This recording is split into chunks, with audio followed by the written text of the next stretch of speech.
so on the one hand, this is a story of just how fragile life can be. But on the other hand, it's a story of second chances, a story of redemption, a story of resilience. So it's a time to tell everybody that the real. This is how I even heard about you in the first place. Kind of the legend of Roni Robinson was he was one of the only guys in the state of Kentucky who was both in contention for Mr. Football and Mr. Basketball in the same year. So you were on top of the world in both respects, in both areas of your life. You know, and then I'm starting to get all these looks. I mean, all kinds of looks from coaches from everywhere. You know, but the biggest ones for me at the time was Syracuse for basketball and Tennessee for football and basketball and Nebraska for just football. But there was all contingent on me passing the ACT and, you know, doing the proper steps or not. I didn't. You know, needless to say, I didn't pass the ACT. All I really wanted to do was just, like, make my mother smile. So my mother at the time was working 16, 18-hour shifts.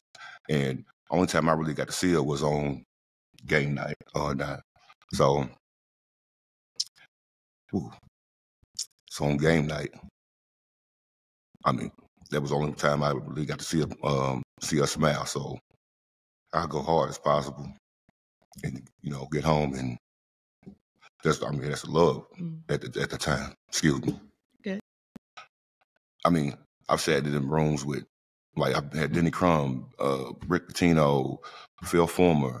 So we still struggle. We struggling to eat at night. We struggling to get new clothes. So that's when I started living in the street, to say the least, learning the street ways and figuring out the best way, I guess, to come up to help the situation.